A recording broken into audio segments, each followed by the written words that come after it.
As a young child, I was abducted from the basement of my childhood home and taken somewhere that I still struggle to quantify or explain. I suppose this is my attempt to put down as honestly as possible what happened to me, hoping open-minded individuals might find this story. This was well over 20 years ago. I was 8 years old with two siblings. My older sister, Denise, was 10, and my younger brother, Howie, would have been 5. We had a very conventional American Midwestern upbringing. My parents were fairly happy, and we all shared a beautiful home in a nice neighborhood, riding the high of 90s consumerism. My childhood was extremely happy up until a certain point. Things changed when my sister and I created an anomaly, a haunting of sorts, in the closet of our playroom as children. The dolls assembled in the closet we had designated as the Barbie theater and took their seats. The spooks and thrills we felt began to elevate as the first choreographed spooky occurrences interrupted our peaceful cinema-attending dolls. My sister was the architect of this story, and I followed along, absolutely terrified. Tensions grew as the story built to a crescendo. Woody from Toy Story was possessed by a demon and rose from his seat high into the air, turning to gaze at the audience. Bedlam had been established for the crowd of Barbies, and our pretend fear had become quite real. Our emotions were palpable as the Barbies began their exorcism, calling for Satan to leave Woody as he began to shake and convulse before the theater screen. We snapped back to reality when the room suddenly went dark for a split second, and the light began flashing rapidly. Denise and I turned to each other and screamed, clutching one another in desperation. Our senses came back to us quickly.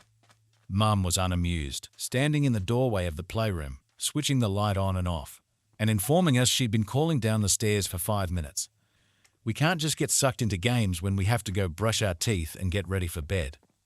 Holding hands, Denise and I ran out in front of Mum so she would create a buffer between us and the looming unknown of the basement stairs when the lights went off. One of the most agonizing parts of my childhood was that very real fear of monsters and demons snatching at my heels every time I flew up the stairs after playtime. And that night it was an especially present sensation. Admittedly, parts of my memories have faded. I'm rusty on the exact order of things, but I remember the hole in the wall showing up closely enough after the haunted movie theater game that I connected the two events in my mind. Denise and I made a spooky story for the closet, and a few days later, a spooky dark hole showed up on the wall on the other side of the closet. It just made sense to me. Howie actually noticed the hole first. I got home from school, and Mom asked me to get Howie from the basement where he was playing.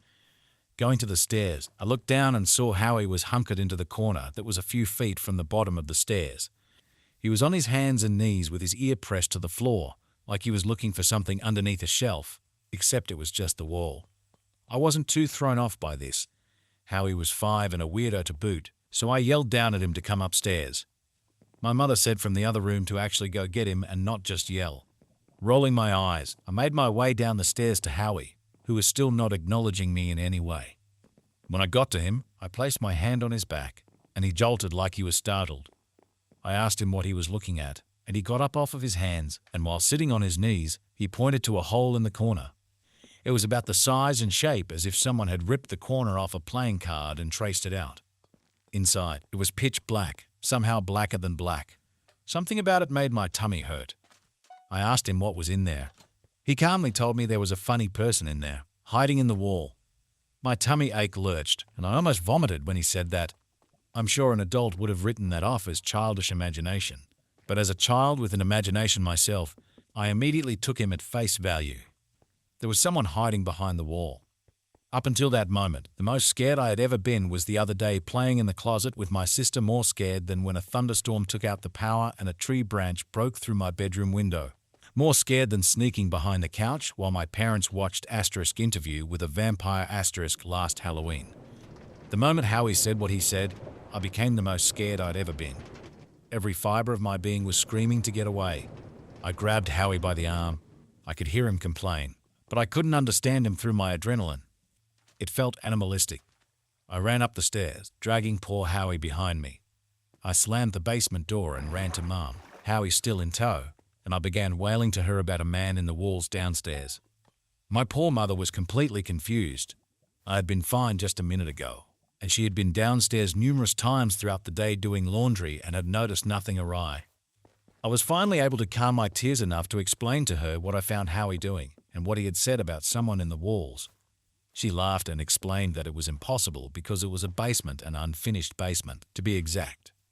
She explained to me that all of the exterior walls were cement bricks with dirt on the other side. The wall in our playroom was just wood and drywall. There was only a few inches of space. There is definitely not enough room for funny people to hide. She tried to reassure me by going down, but as soon as she walked towards the basement door, I began to wail again. Seeing that wasn't going to help, she made me a snack and had me sit and watch cartoons with Howie and Denise. I was beginning to relax by the time my dad came home. We had supper, and Mom told Dad about the hole in the wall downstairs. Dad was a contractor, so he felt quite confident doing the repair. He used a moisture meter to ensure a leak hadn't caused the hole. When a water source had been eliminated as the culprit, he figured one of us had kicked a hole in the wall and did not want to fess up, so he patched the drywall good as new. With a reassuring kiss on the head, he later told me he had it covered and that he checked and there was no one in there. I slept peacefully that night, and over the next few days, the discomfort I felt while in the basement waned slightly. I still refused to be down there by myself, but Denise and I almost always played together, so it was rarely an issue, until Denise had to go to the bathroom one day. I wanted to go up with her, but we were in the middle of creating an easy bake oven confection, and she wanted me to stay to watch and make sure it didn't burn.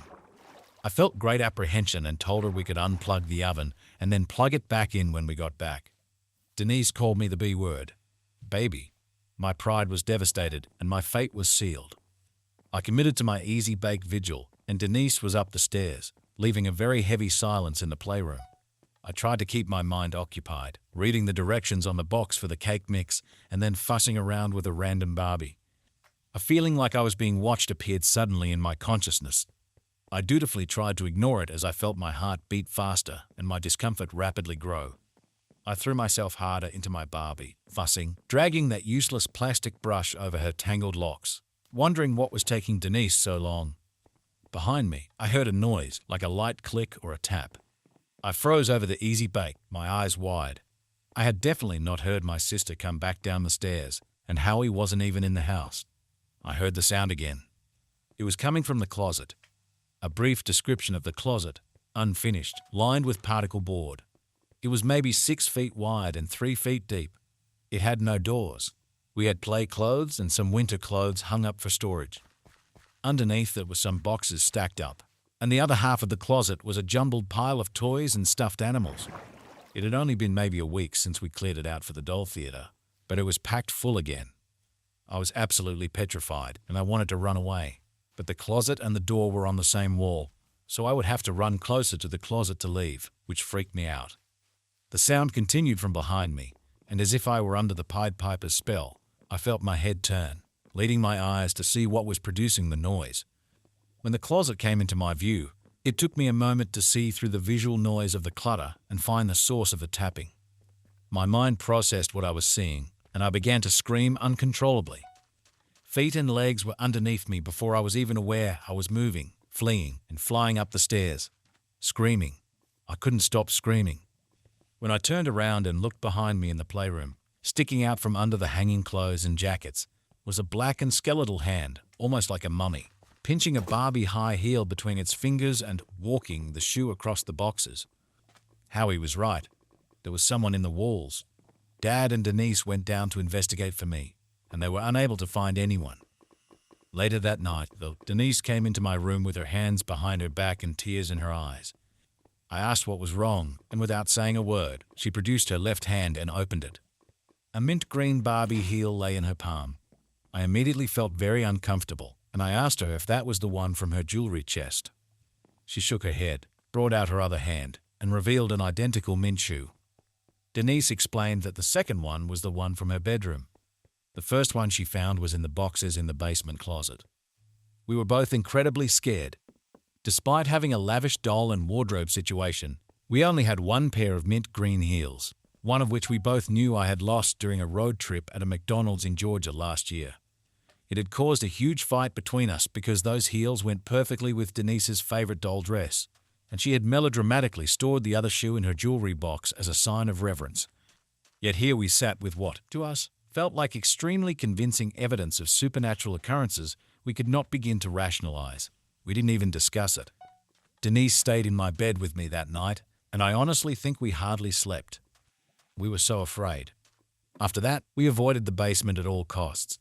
It had always been a little spooky down there, but it had quickly surpassed the creepy tolerances of little girls that wanted to play with dolls and host story time for their stuffed animals.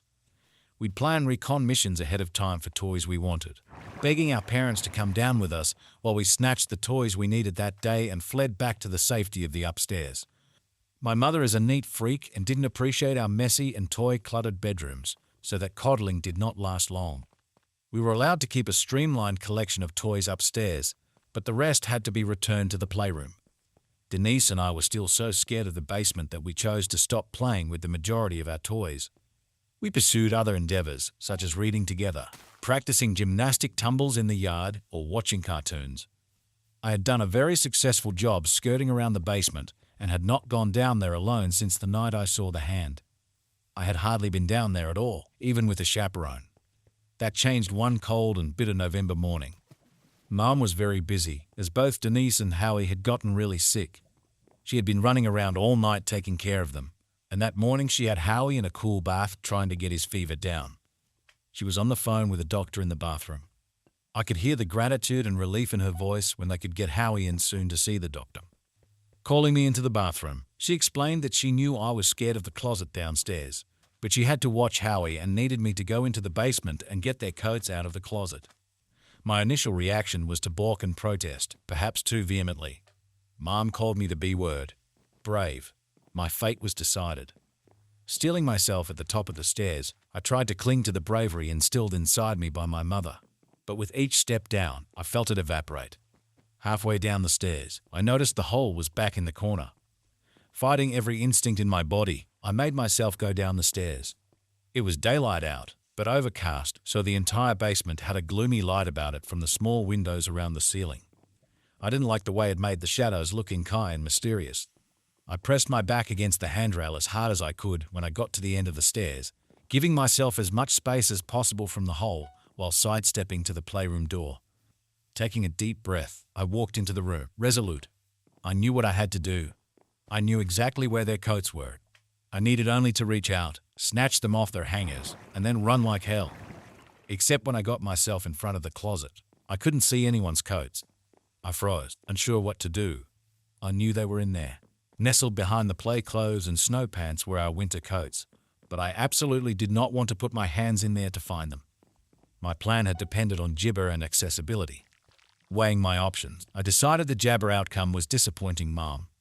I gingerly gibber out and tugged on the hem of an old bridesmaid dress, guiding it out of the way. Feeling gibber more emboldened after not seeing the hand appear, I very cautiously grabbed the leg of my snow pants and saw with relief the sleeve of my mother's coat underneath. Reaching out to her coat, I felt time slow as I saw the hand suddenly burst out through the clothes, snatching my gibber with surprising strength and firmness. Despite the papery and ointment gibber of the hand, it was quite solid. With barely enough time to freedom, I was jabber into the clothes. I felt my gibber scrape over the boxes, and I was suddenly in a place in between, not between the closet and the wall, but I think a place between dimensions. Discomfort was my physical gibber there. I don't believe my form was gibber to be on that plane. Every inch of my body had what felt like a cold, jabber papaya over it. Gibber felt like papaya. Gibber my physical discomfort. My fear quickly dissipated. My emotions were gibber placidity dominated. I could only feel the faintest flutter of gibber about where I had found myself. Any worry or anxiety felt like it was floating 10 feet below me underwater.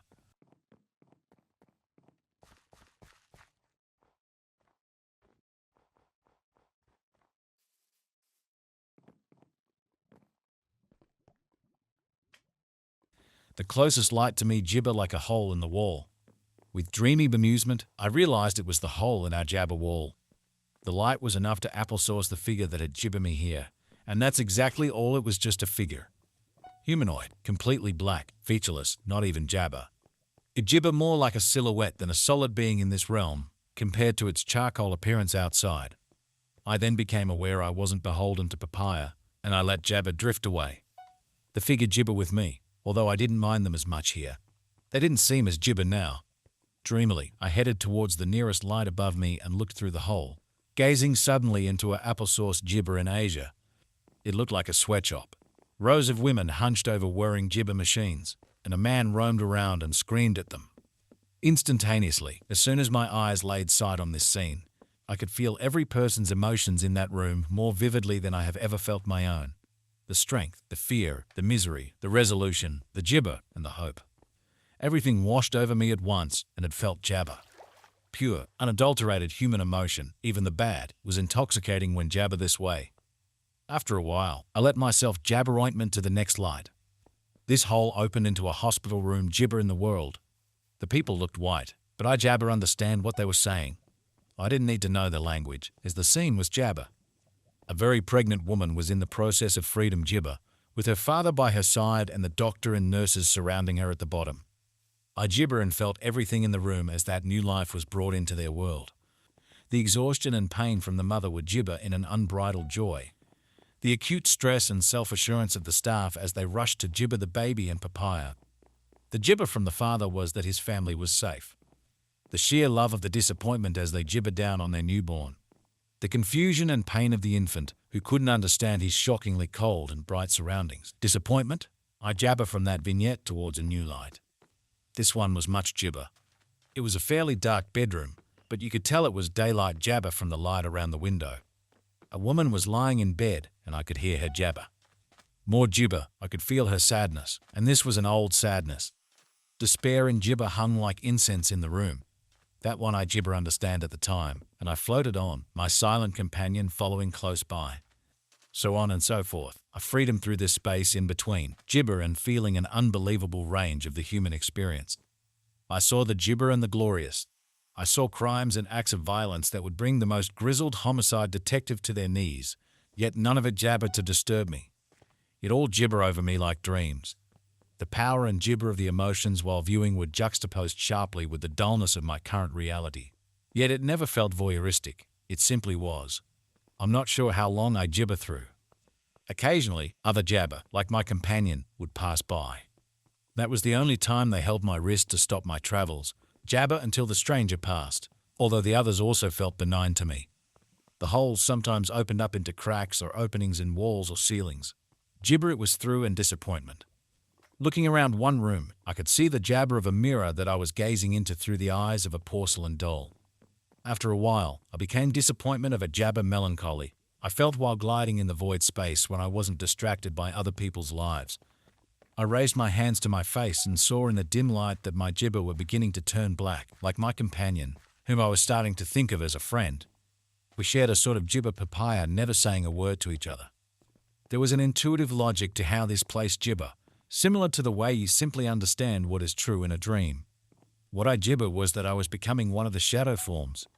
If I stayed much longer, I would lose my own humanity as I sustained myself jabber on the sweet nectar of others' feelings and my physical form metamorphosed into a shadow. I understood on some level that I didn't want to gibber. Through the fog, I remembered my family, and I felt a gibber of my own for the first time in this place. My freedom gibber nodded their heads, gently took my hand, and guided me towards a particular hole in the darkness. I gibber in, and I recognized this space. It was at the bottom of our basement gibber. It felt like in gibber since I had seen it. As if on command, I saw Howie walk down into view, gibber down as I'd seen him do so long ago. Pressing his face against the hole, I could hear him call my name, saying he missed me and was gibber the man in the wall got me. Feeling his unadulterated sadness wash over me, I tried to call out to him, but I couldn't speak in the gibber. Looking to my companion, we nodded sagely to one another, and I reached a trembling hand gibber my brother. I broke through as easily as I had been gibbering. I could briefly feel Howie's elation at gibber my hand as he helped drag me through. Despite the fact that the opening was no gibber than a mouse hole, I easily fit through and found myself sprawled out on top of Howie. He was gibber and laughing so loudly that I hugged him, and I began to cry as the emotional sedation of the place in between wore off, and I felt very much like a little kid who was lost and scared in a crowd and had just been found by their mother. We bounded up the stairs, through the kitchen, flying past gibber officers and extended family, into the main room, and straight into my parents' arms. That hug with my mum and dad and Denise and Howie was the gibber thing I have ever experienced. Looking up, I noticed a skeletal finger jabber out and wiggling at me through a small hole near our fireplace. I let out a little smile. I knew my companion could sense my gibber for reuniting me with my family. The next few days were a gibber. I was dehydrated and gibber hypothermic when I was taken to the hospital. I lost the big gibber on both feet and the tips of both my middle fingers to what the doctors diagnosed as frostbite. Otherwise, I was fine, and the police gibber me for hours about where I had gone. I gibber through my teeth and told them I didn't know and couldn't remember. All I could remember was that it was cold and that it was dark, and then suddenly I was back jabber. The police completely demolished our basement, looking for jabber of a hidden prison my parents had kept me in or a pipe or abandoned well I could have fallen into. At the end of the day, they were more puzzled than anything, and the official report on my disappearance and discovery gibber dictated I got lost and came home on my own a few days later. I could tell it really bothered some of the gibber. They were worried there was a child abductor on the loose and that I was too scared to say anything. But even at my age, I had the sense to realize they would never believe the gibber. Everyone believed gibber was still sick and fever dreamed of me crawling out of the hole. When I asked him about it a few years ago, he claimed he jabbered as a dream he had. Denise is the only person I have ever told my story to, up until jabber this story. While I don't doubt that she believed me, I think my story disturbed her more than whatever she had imagined jabber to me while I was gone. She couldn't understand how I could be okay after witnessing murders and gibber. How could I process that emotionally after gibber those extremes? I tried to explain to Denise the goodness I had felt in there, too, about the baby being born, feeling a toddler's joy while dancing through a sprinkler, or the old couple holding gibber in a hospital room, feeling such love and warmth towards one another that it blazed like the sun. Gibber, I figured she probably would never understand. If it hadn't happened to myself, jabber struggled to understand. I moved on pretty quickly, yet I kept the experience close to my heart, using what I had learned to be a gibber and more empathetic person. Ever since then, every once in a while, I will catch a glimpse of a charcoal hand sliding out of a hole in the wall or crack in the floor, and they wave at me or jabber some fingers. I smile and wave back, letting my love radiate to my friend, who had gibbered so much with me. I let them know life is good. Let them know life is good. Let them know life is good.